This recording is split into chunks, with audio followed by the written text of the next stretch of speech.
ሰላምና ጤና ባላችሁበት ቦታ ሁሉ ይብዛ። ያሮስ ሁለት ተጀምሯል። እንዴት አላችሁ? እንዴት ቆያችሁ? እንዴት ሰነበታችሁ? ቤተሰቦቻችን ዛሬም እናንተን ያስተምሯችኋል፣ ይመክሯችኋል ብዬ ያሰብኩትን የቪዲዮ መረጃ ማስረጃዎች እየመጥቻለሁ። ያው ሁሉ ጊዜ እንደማውራው የዕለቱ ወይንም የሳምንቱ መነጋገሪያ ርዕሰ ጉዳይ የሆነውን አጀንዳ መዘዝ አድርገን የምናቀርብበት ቻናላችን ነው። ሰብስክራይብ እና ላይክ ማድረግ እንዳይዘነጋ።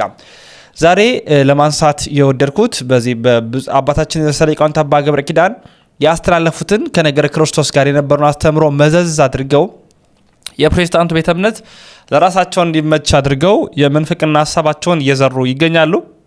በተለይም እንደዚህ ፓስተር ትዝታ ሳሙኤልን ጨምሮ ሌሎቹ ሆነ ብለው አሁን ቤተክርስቲያን ምልጃን እያስተማረች ነው፣ ክርስቶስን እየተቀበለች ነው፣ ኢየሱስ አማላጅ ነው ምናምን የሚሉ ያልሆነ ነገር ፈጥረው ለራሳቸው እንዲመች ለራሳቸው እንዲጣፍጥ አድርገው ያቀረቡ ይገኛሉ። እውነታው ግን በተዘዋዋሪ ወይንም በሌላ መንገድ ነው። ርዕሰ ሊቃውንት አባታችን አባ ገብረ ኪዳን ምን አሉ? ትዝታና ሳሙኤልንስ ምን አገናኛቸው? እውነት ሮሜ 8:34 ዕብራውያን 7:25 ምንላቸው የነገረ ክርስቶስን አስተምሮ ቤተክርስቲያን ምን ብላን የምታስተምረው? ቪዲዮችን አጋራላችኋለሁ። ያው መረጃና ማስረጃ ሳሊዝ ወደ እናንተ አልመጣም። እናንተ እስከ መጨረሻው ድረስ አብራችሁን ቆዩ። ጥቂት ደቂቃ ነው፣ 10-15 ደቂቃ ነው የምንቆየው። ላይክ እና ሼር በማድረግ ጀምሩልኝ። ሁላችሁም ሐሳብ አስተያየቶቻችሁን በኮሜንት አስቀምጡልኝ። ወደ አባታችን እንዲሁም ደግሞ ወደ ትዝታ ሳሙኤል ቪዲዮ መረጃ በደንብ ስሙት። እዚህ ላይ ነው ያለው ቁም ነገሩ። እንዲህ ብለው ሲናገሩ ሰምተን አናውቅም፣ ይሄ አዲስ ነገር ነው፣ ይበል የሚያሰኝ ነው። እንስማው። መጽሐፍ ቅዱስ ሊያማልድ በሕይወት ይኖራል። ስለኛ የሚማልደው እሱ ራሱ መስዋዕት የሚሆን በግ ነው። እሱ ራሱ የራሱን መስዋዕትነት የሚያቀርብ ሊቀ ካህናት ነው። እሱ ራሱ የራሱን መስዋዕትነት የሚቀበል ንጉሥ ነው። ንጉሥነቱን አባቴ በማለት ገለጠ። አባቴ ሲል የእግዚአብሔር ልጅ እግዚአብሔር ነው። እሱም እግዚአብሔርነቱን እየገለጠ ነው። ስለዚህ ራሱን መስዋዕት አድርጎ አቀረበ። ራሱ መስዋዕት ሆኖ ቀረበ። በራሱ መስዋዕትነት ከአባቱ ጋር ሆኖ ታረቀን፣ ይቅር አለን። ይቺ በዕለተ ዓርብ ያቀረባት ይቅር በላቸው የምትል ቃል ለአዳምና ለልጆቹ በሙሉ የቀረበች የማስታረቅ ቃል ናት። የይቅርታ ቃል ናት። የቤዛነት ቃል ናት። ይቺ ቃል ዓለም እስከሚጠፋ ድረስ የሰው ልጆችን ሁሉ ስታስታርቅ ትኖራለች። እሱ በሱ በኩል ወደ እግዚአብሔር የሚመጡትን ሁሉ ሊያድናቸው ይቻለዋል። በሱ በኩል የሚመጡትን ወደ እግዚአብሔር ሊያድናቸው ይቻላል። ሕያው ነውና ለዘላለሙ ያስታርቃቸዋል። ሕያው ነውና ያለው ምንድነው? አንድ ጊዜ የተናገራት ቃሉ ለዘላለም ሕያው ናት። በዚያች ቃል ነው ዓለም ሲታረቅ የሚኖረው። ስለዚህ በመጽሐፍ ቅዱስ ሊያማልድ በሕይወት ይኖራል፣ ስለኛ የሚማልደው የሚሉ ግሶች ሁሉ የተነገሩት አንድ ጊዜ በተናገረባት ቃል ዓለም ሁሉ ከአባቱ ከወልድ ከመንፈስ ቅዱስ ጋር ሲታረቅ የሚኖረው በዚያ ነው። መጽሐፍ ቅዱስ ሊያማልድ በሕይወት ይኖራል ስለኛ። እሺ፣ ክብር ለእግዚአብሔር ይሁን። እኛ ሰዎች ሲድኑ እና እውነትን ወደ ማወቅ ሲደርሱ ደስ ይለናል። በዚህ እግዚአብሔርን እናመሰግናለን። በእውነት መስዋዕት ሆኖ ቀረበ። በራሱ መስዋዕትነት ከአባቱ ጋር ሆኖ ታረቀን፣ ይቅር አለን። ይቺ በዕለተ ዓርብ ያቀረባት ይቅር በላቸው የምትል ቃል ለአዳምና ለልጆቹ በሙሉ የቀረበች የማስታረቅ ቃል ናት። የይቅርታ ቃል ናት። የቤዛነት ቃል ናት። ይቺ ቃል ዓለም እስከሚጠፋ ድረስ የሰው ልጆችን ሁሉ ስታስታርቅ ትኖራለች። ወይክል አድህኖቶሙ ለለ ይመጽኡ ሀበ እግዚአብሔር እንተ መንገሌሁ ወይተነብሎሙ እስመ ሕያው ውእቱ። እሱ በሱ በኩል ወደ እግዚአብሔር የሚመጡትን ሁሉ ሊያድናቸው ይቻለዋል። በሱ በኩል የሚመጡትን ወደ እግዚአብሔር ሊያድናቸው ይቻላል። ሕያው ነውና ለዘላለሙ ያስታርቃቸዋል ይላል። ሕያው ነውና ያለው ምንድነው? አንድ ጊዜ የተናገራት ቃሉ ለዘላለም ሕያው ናት። በዚያች ቃል ነው ዓለም ሲታረቅ የሚኖረው። ስለዚህ በመጽሐፍ ቅዱስ ሊያማልድ በሕይወት ይኖራል፣ ስለኛ የሚማልደው የሚሉ ግሶች ሁሉ የተነገሩት አንድ ጊዜ በተናገረባት ቃል ዓለም ሁሉ ከአባቱ ከወልድ ከመንፈስ ቅዱስ ጋር ሲታረቅ የሚኖረው በዚያ ነው። ሊቁ ቅዱስ ዮሐንስ አፈወርቅ እንደሚነግረን አንድ ጊዜ እግዚአብሔር አንድ ጊዜ ብዙ ተባዙ ምድርን ሙሏት ባለው ቃል ዓለም ሁሉ ሲራባ እንደሚኖረው አንድ ጊዜ ይቅር በላቸው ባላት ቃል ዓለም ሁሉ ሲታረቅበት ይኖራል።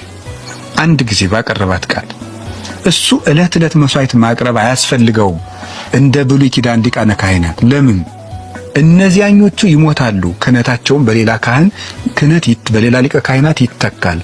እስመ ኢያበውሆሙ ሞት ይንበሩ፣ ሞት እንዲኖሩ አይፈቅድላቸውም እና እርሱሳ ዕለት ዕለት ይህንን ማድረግ አያስፈልገውም። እስመ ዘንተ ገብረ በምዕር ሶአርሶ፣ ራሱን መስዋዕት አድርጎ ባቀረበ ጊዜ ይህንን አንድ ጊዜ ፈጽሞታልና ይላል ቅዱስ ጳውሎስ። አንድ ጊዜ ፈጽሞታልና ዕለት ዕለት መስዋዕት ማቅረብ አያስፈልገውም። እስመ ይሳር ክህነቱ ለዓለም፣ ክህነቱም ለዘላለሙ አይሻርምና።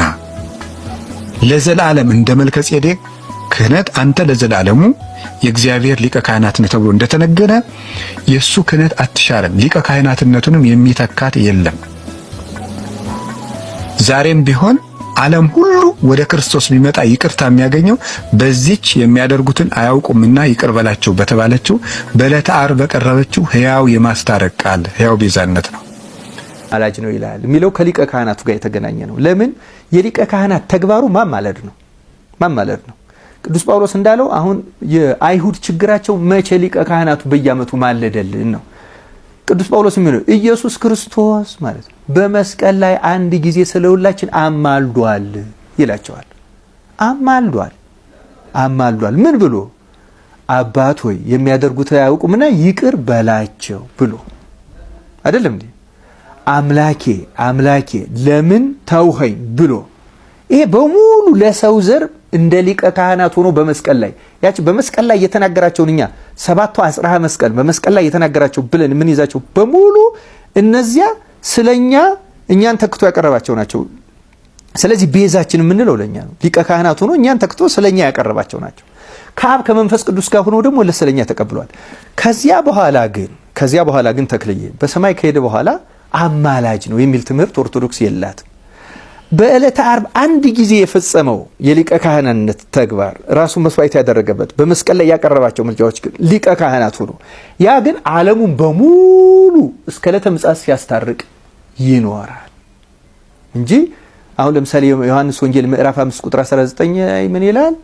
ወልድ አብ ሲያደርግ ያየውን ነው እንጂ ከራሱ ምንም አያደርግም ይላል። ስለዚህ አሁን ወልድ ያማልዳል ብሎ የሚያምን አሁን ምን ማለት ነው? አሁን በሰማይ ሆኖ ወልድ አብን ይለምነዋል ብሎ ማመን ከሆነ ምልጃ የሚሉት ይሄን ብሎ የሚያምን ከሆነ መጽሐፍ ቅዱስ ወልድ የሚያደርገው አብ የሚያደርገው ነው ስለሚል አብን ሌላ ይማልዳል ስለሆነ ሌላ አምላክ አለ እንደማለት ነው። ፈጣሪ አይደለም። ኦርቶዶክሶች ይህን የማይቀበሉት በዚህ ነው እንጂ በመስቀል ላይ እኛ ቤዛነት ነው የምንለው። ለምሳሌ በመስቀል ላይ ያቀረበው የሊቀ ካህናት ሆኖ ያቀረበው ምልጃ የቤዛነት እኛን ተክቶ ያቀረበው በኦርቶዶክስ ቃሉ ቤዛ ይባላል። ቤዛ ነው ኢየሱስ ክርስቶስ ቤዛችን ነው። ሌላ ቤዛ የለንም። በመስቀል ላይ ራሱን ያቀረበ ሌላ ቤዛ የለንም። እመቤታችን ለምሳሌ ቤዛዊተ ዓለም የሞተ ሰው እንዴት ያማልዳል? የሞተ ሰው በቃ ሞቷል። የሞተ ከዚህ በኋላ ምልጃው ይቆማል የሚል እንደው በጣም ጥቂት እንኳን ብትሆን እንደው ሐሳቡ እንኳን አለው መጽሐፍ። አንደኛ ነገር አማላጅ ትርጉሙ ምንድነው? አማላጅ ለምንድን ነው የሚያስፈልገው? ምን አይነት ነገሮች ሲያስፈልጉ ነው አማላጅ የሚያስፈልገው? እገዛ ነው ባጭሩ። በቤተክርስቲያን ውስጥ ክርስቲያኖች አንዳቸው በጸሎት ይተጋገዛሉ። በቤተክርስቲያን ውስጥ ያለው የቅዱሳን ምልጃው የአማኞች የክርስቲያኖች ጸሎት አንዱ ለአንዱ የሚያደርገው ትልቁ ጠቀሜታው በክርስቶስ ኢየሱስ ህብረት ውስጥ ላለን ለቤተክርስቲያን ልጆች እገዛ ነው ማለት ነው። ስለዚህ የቅዱሳን ምልጃ አንዱ ለአንዱ የሚያደርገው ክርስቲያናዊ እገዛ ነው እና እስከየት ድረስ ይሄዳል ምትለኝ ከሆነ የያዕቆብ መልእክት ምዕራፍ 5 የያዕቆብ መልእክት ላይ ያወጣልኝ አንተም እያነበብከው ምዕራፍ 5 ከቁጥር 14 ጀምሮ። ኦኬ ምዕራፍ 5 ከቁጥር 14 ጀምሮ። ከእናንተ የታመመ ማንም ቢኖር የቤተ ክርስቲያንን ሽማግሌዎች ወደ እርሱ ይጥራ፣ በጌታም ስም እርሱን ዘይት ቀብተው ይጸልዩለት። እሺ የእምነትም ጸሎት ድውዩን ያድናል፣ ጌታም ያስነሳዋል።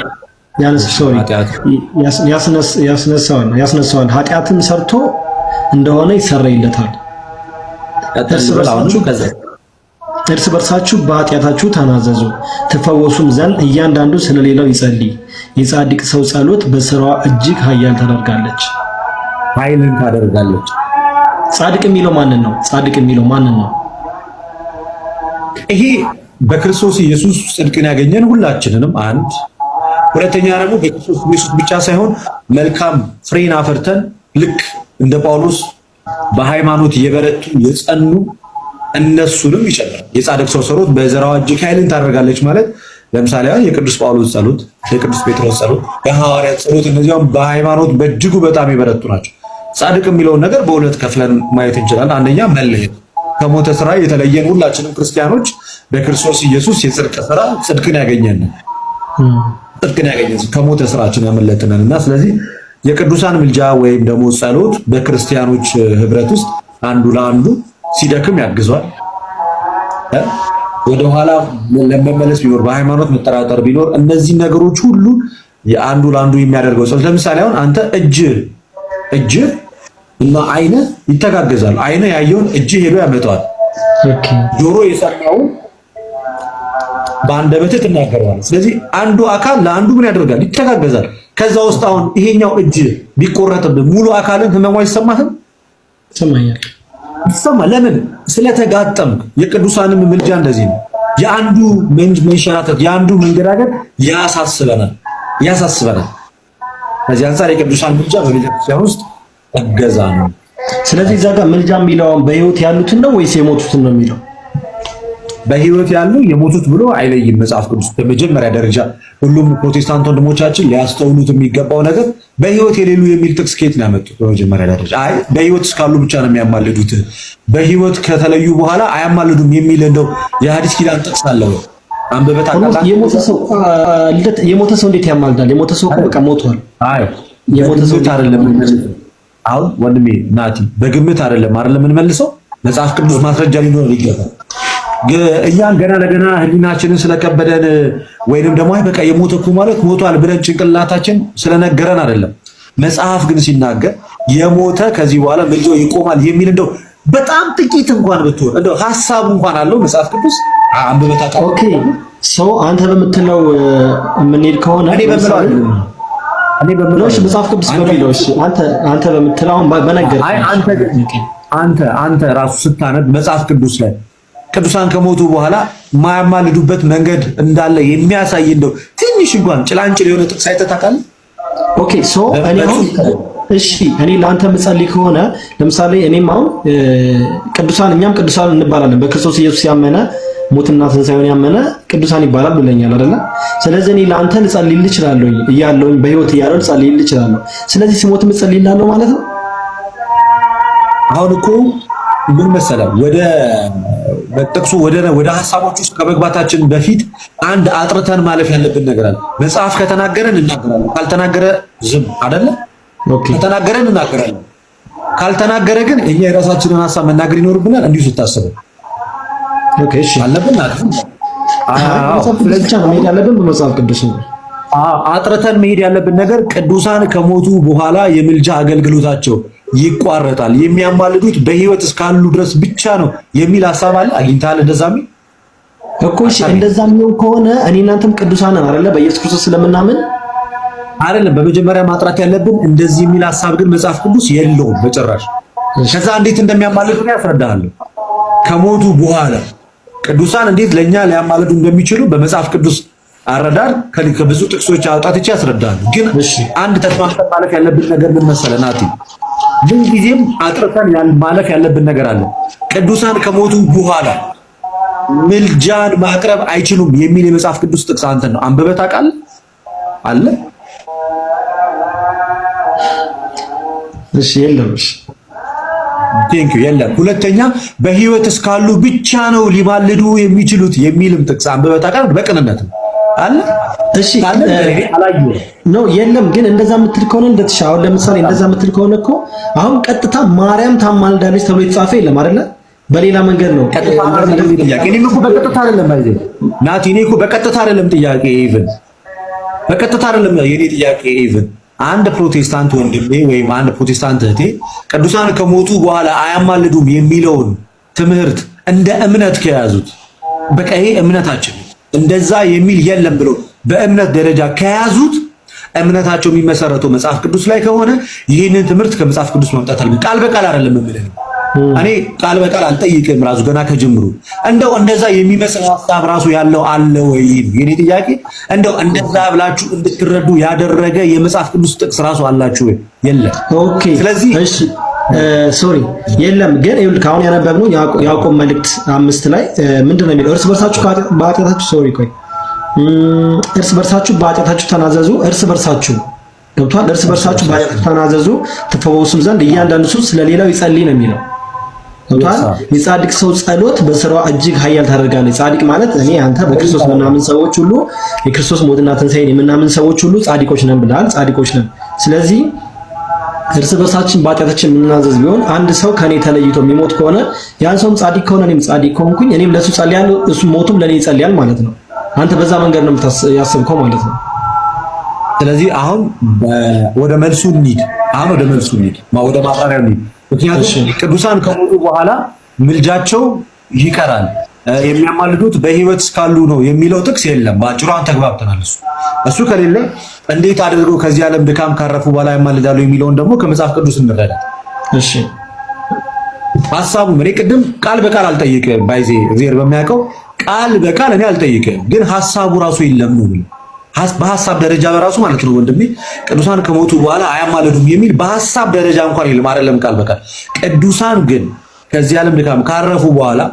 ምልጃን ሊያቀርቡ እንደሚችሉ መጽሐፍ ቅዱስ ግን ያሳያል እሺ ኦኬ ስለዚህ በመጀመሪያ ደረጃ እንደምታውቀው እኛ ሁላችን በክርስቶስ ኢየሱስ ከመዳናችን በፊት በአዳም ምክንያት ሁላችንም ሞተናል ስለዚህ ራሳችን በራሳችን ኃይልና በራሳችን አቅም መዳን አልቻልንም ወይንም ድነትን ማግኘት አልቻልንም አይደል በራሳችን አቅም በራሳችን ኃይል እኛ መዳንን ወይም ደግሞ ድህነትን ማግኘት አልቻልንም ድነትን በራሳችን ማግኘት ካልቻልን ክርስቶስ ኢየሱስ ወደዚህ ዓለም መጣና በባህሪያችን ሙታን ስለነበር ነው ክርስቶስ ወደኛ የመጣው መጀመሪያው ባህሪያችን የሚሞት ስለዚህ ክርስቶስ ወደኛ ሲመጣ ክርስቶስ ህይወት ስለሆነ ነው ለኛ ህይወትን ይሰጥ ለሙታኖች ህይወት ይሰጣል ራሱ እንደተናገረ እኔ የሕያዋን አምላክ ነኝ እንጂ የሙታን አምላክ አይደለሁም ብሏል የተወዳችሁ የሰዎቻችን እንደተከታተልነው ነው የቤተ ክርስቲያንን አስተምሮ አንሻዋራው ወይም አንሻፋው የፕሮቴስታንት ቤተ እምነት ለራሳቸው ለመጠቀም በብዙ ይታትራሉ ነገሩ ግን እንደዚህ አይደለም ንጽሕት ክብርት አንዲት የሆነችቷ ቤተ ክርስቲያን ነገረ ክርስቶስን ከፍ አድርጋ ጉልላቷ ላይ አድርጋ የምታስተምረው በህይወትም የምትሰብክ ቤተ ክርስቲያን ናት እንዴት ባለ መልክ መጽሐፍ ቅዱስን ትገልጣለች ቢባል አስቀድሜ አባቶቻችን እንዳስተማሩት የሚል መልስ እሰጣችኋለሁ እኔ በቀሪ የቪዲዮ መረጃዎች እመጣለሁኝ ያሮስ 2ን ሰብስክራይብ አድርጉ 13000 ወደ 20000 እንጠጋ ትብብር አጋርነታችሁ እንዳይለየኝ ያሮስ የናንተ መኛም ነው ወንድማችሁ ልዑል መብራቱ ነኝ